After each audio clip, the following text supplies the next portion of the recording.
ಶತಾಯುಷಿ ಅಜ್ಜಿಯ ಬೇಡಿಕೆ ಈಡೇರಿಸಿದ ಶಾಸಕ ನಾರಾ ಭರತ್ ರೆಡ್ಡಿ. ಇದೊಂದು ಅಪರೂಪದ ಘಟನೆ.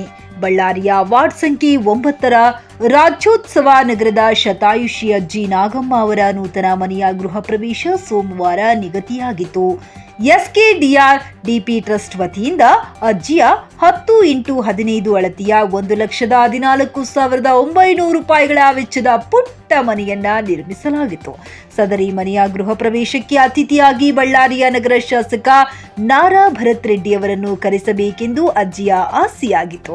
ಈ ಆಸೆಯನ್ನ ಅಜ್ಜಿ ವಾರ್ಡಿನ ಸದಸ್ಯ ಜಬ್ಬಾರ್ ಅವರಿಗೆ ತಿಳಿಸಿದ್ದರು. ಜಬ್ಬಾರ್ ಅವರು ಈ ವಿಷಯವನ್ನ ಭಾನುವಾರ ತಡರಾತ್ರಿ ಶಾಸಕರ ಗಮನಕ್ಕೆ ತಂದು ಗೃಹ ಪ್ರವೇಶಕ್ಕೆ ಬರುವಂತೆ ಕೋರಿದರು. ಸೋಮವಾರ ಪೂರ್ವ ನಿರ್ಧಾರಿತ ಆಗಿದ್ದ ಕಾರ್ಯಕ್ರಮಗಳ ಒತ್ತಡದ ನಡುವೆಯೂ ಸಂಜೆ ಬಿಡುವು ಮಾಡಿಕೊಂಡು ಅಜ್ಜಿಯ ನೂತನ ಮನೆಗೆ ಶಾಸಕ ನಾರಾ ಭರತ್ ರೆಡ್ಡಿ ಭೇಟಿ ನೀಡಿ ಅಜ್ಜಿ ನಾಗಮ್ಮ ಅವರ ಆಶೀರ್ವಾದ ಪಡೆದರು. ನೂತನ ಮನೆಯ ದೀಪ ಬೆಳಗಿ ಮನೆಯನ್ನ ಉದ್ಘಾಟಿಸಿದರು.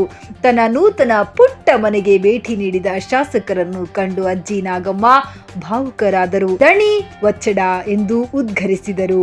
ಅಜ್ಜಿಯ ಮೊಮ್ಮಗ ವೀರೇಶ್ ನೆರೆಯ ನಿವಾಸಿಗಳು ಈ ಭಾವುಕ ಸಂದರ್ಭಕ್ಕೆ ಸಾಕ್ಷಿಯಾದರು. ಬ್ಯೂರೋ ರಿಪೋರ್ಟ್ ಅಸ್ಲಾಂ ಭಾಷಾ, ನ್ಯೂಸ್ 24 ಕನ್ನಡ, ಬಳ್ಳಾರಿ.